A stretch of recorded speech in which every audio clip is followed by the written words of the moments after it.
Salut, salut, maman pétillante et inspirante. Alors dans cette vidéo, j'aimerais te parler du cœur. Alors le cœur, on va parler de l'organe, on va parler du chakra du cœur, on va parler de symboles du cœur, etc. Mais ce qui est super important et que je veux te transmettre, c'est que notre cœur peut être la solution à tous nos soucis de maman. Oui, oui, je te promets, je te promets. Et qu'il intervient de manière inconsciente, mais tellement souvent, quoi, dans notre vie.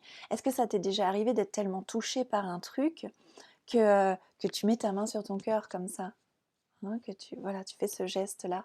Est-ce que ça t'est déjà arrivé de prendre une décision avec ta tête, mais de sentir que c'est pas OK avec ton cœur? Ça nous est tout arrivé, ça. OK. Généralement, on associe le cœur à, à l'amour, à l'amour. Ou à cet organe super magique qui nous permet de vivre et qui est cette pompe-là qui permet d'amener le sang et l'oxygène et les nutriments, tout ce qui va dans toutes les parties de notre corps. Mais le cœur, ce qu'on ne sait pas ou qu'on oublie, c'est que c'est aussi un cerveau fonctionnel. C'est un cerveau fonctionnel qui influence de manière énergétique plein de choses. Et c'est un cerveau fonctionnel qui a un pouvoir énergétique plus fort que notre cerveau, là dans la boîte crânienne, quoi. Et ce cœur, il est super, super, super puissant.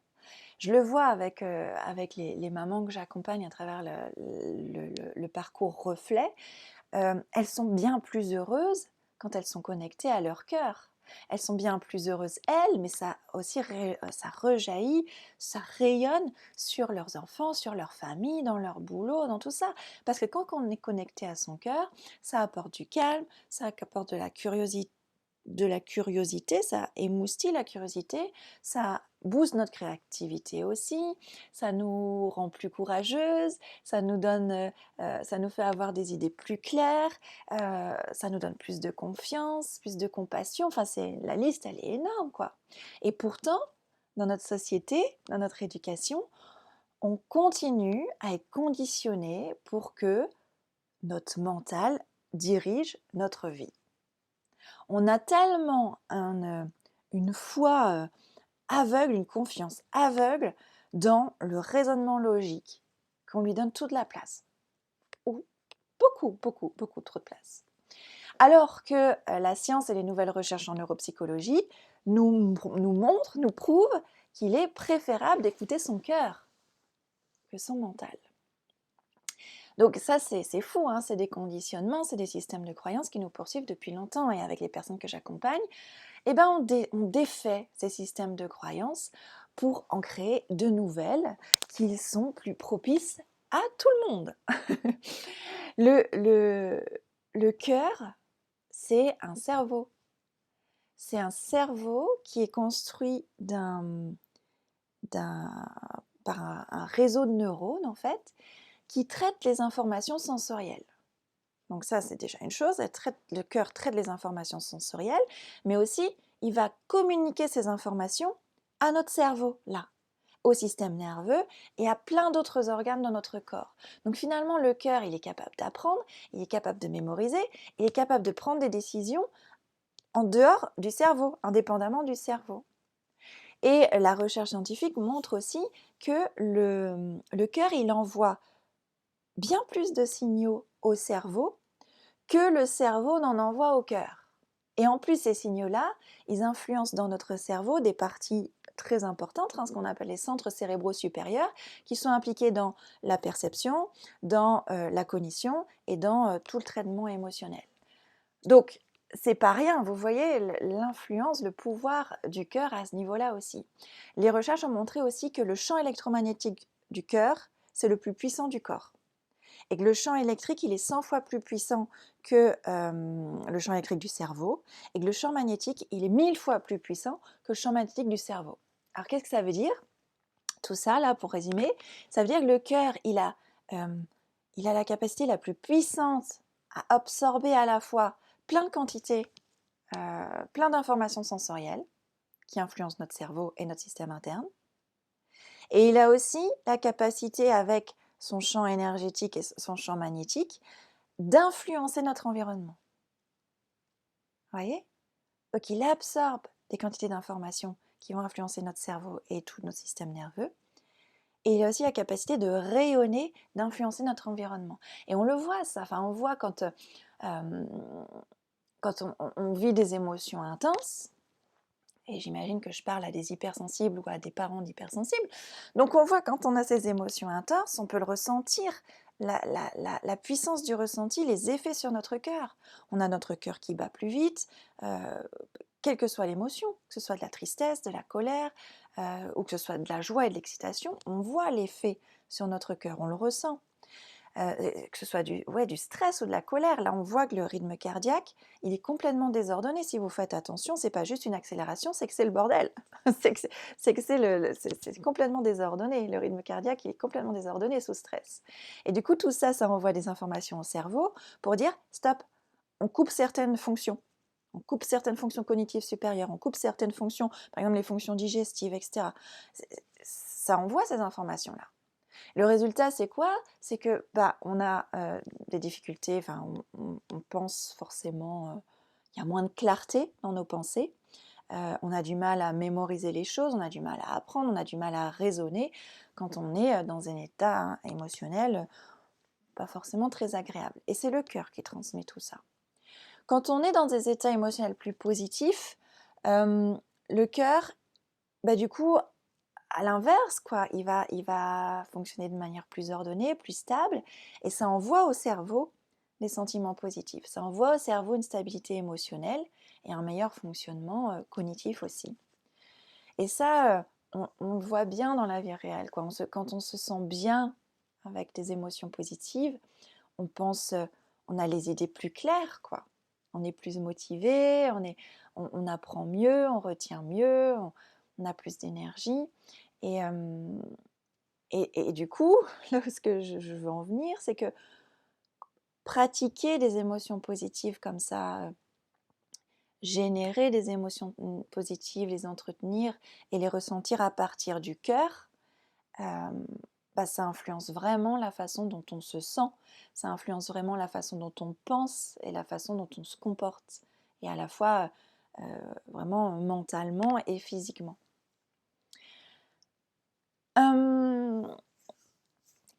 Je voulais vous parler aussi de l'intuition, qui est reliée au cœur aussi. L'intuition, elle vient du cœur, et pour moi, je la considère comme le lieu d'où vient toute notre authenticité, hein, toute la vérité sur qui on est, toute notre partie authentique, le vrai soi. Et du coup, comme le cœur est le lieu de ça, ça paraît super logique de permettre à l'intelligence de notre cœur d'être la vraie force motrice de notre vie, quoi. Parce que c'est de là que naît la vraie connaissance, que naît la vraie paix, que naît l'amour, et en plus de la compassion, du courage, de la confiance, etc. Alors comment on peut nourrir ça? Comment on peut faire en sorte que le cœur, ça devienne la force motrice de notre vie? C'est en faisant des activités qui sont centrées sur le cœur, comme l'autocompassion, le pardon de soi, des activités qui permettent d'ouvrir notre cœur, d'être en lien, des pratiques de gratitude aussi. Et tout ce qui peut permettre en fait de rentrer en résonance, ça peut être à travers des méditations, hein, que je pratique quotidiennement et que je transmets aux personnes que j'accompagne. Ça peut être, comme je disais au début, tout simplement en mettant sa main sur son cœur, hein, juste pour apporter de la douceur, pour apporter une ouverture qui va aider votre cœur à entrer en résonance, à entrer en connexion avec tout ça. Et moi, c'est vraiment cette voie-là que j'ai à cœur d'ailleurs, encore le cœur. C'est cette voie-là que j'ai vraiment à cœur de transmettre, hein, au cours de mon accompagnement reflet. C'est d'utiliser les difficultés qu'on traverse en tant que maman pour évoluer, pour grandir, et puis pour voir notre enfant comme un miroir, quoi.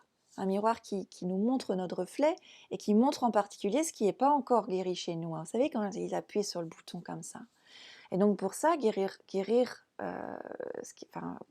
se libérer de ce qui n'est pas encore guéri chez nous, c'est ouvrir notre cœur, c'est se reconnecter, hein, se reconnecter à cette partie authentique de nous. Et c'est passer de, de cet ancien paradigme de la parentalité, de l'éducation, qui pour moi est l'autoritarisme, qui est le contrôle de nos enfants, le contrôle de tous nos faits et gestes, hein, à nous-mêmes en tant que maman.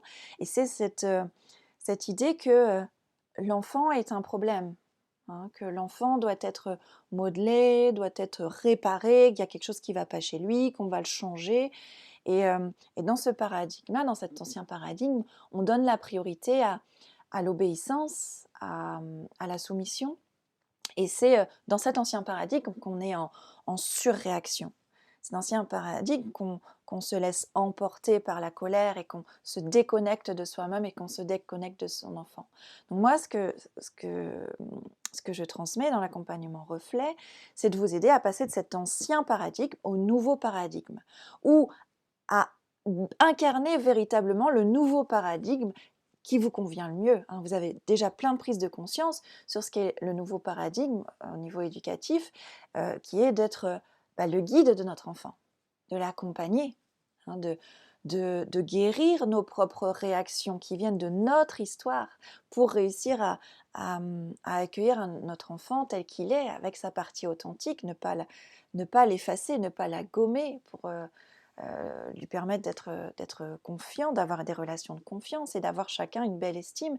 Et pour ça, c'est de créer un environnement sécure pour que notre enfant s'épanouisse et que nous aussi, on s'épanouisse là-dedans. Mais forcément, on va s'épanouir en guérissant nos réactions, en guérissant les parties de nous blessées, notre petite fille intérieure encore blessée.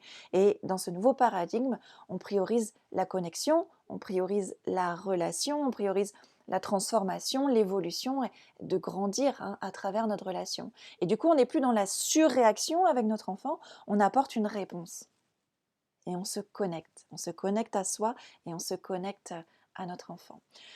Donc moi, mon but, c'est vraiment soit de vous aider à incarner ce nouveau paradigme qui résonne beaucoup en vous, hein, et que vous essayez de mettre en place, soit de passer de l'ancien paradigme au nouveau paradigme. Et des fois, on a beau avoir conscience, on est entre les deux et on oscille entre les deux, hein, et même parfois, même pas entre les deux, c'est qu'on oscille entre autoritarisme et laxisme, hein. On n'arrive pas à incarner complètement ce nouveau paradigme que je décrivais. Et donc moi, l'idée de ces accompagnements, c'est d'aider les mamans à travers un accompagnement de 6 mois à ressentir une liberté, quoi. Une liberté comme je le ressens et comme les mamans que j'ai accompagnées le ressentent, d'être plus libre. D'être plus libre de quoi? De plein de trucs. D'être plus libre de cette culpabilité qu'on porte, d'être plus libre des tensions au quotidien qu'on a avec notre enfant ou des tensions internes qu'on ressent en nous, hein, à osciller entre tout ça. D'être plus libre au niveau de notre énergie aussi, vraiment. Et d'être libre et d'être connecté. C'est ça qui ressort le plus, d'être libre et d'être connecté. Et quand on est connecté, on a des relations apaisées. On a un apaisement aussi intérieur, une paix intérieure qui est présente, hein. Ça ne veut pas dire que tout est rose, que l'enfant il dit oui oui à tout et que c'est formidable tout le temps et zen. Non, ça veut dire qu'à l'intérieur, on y voit plus clair.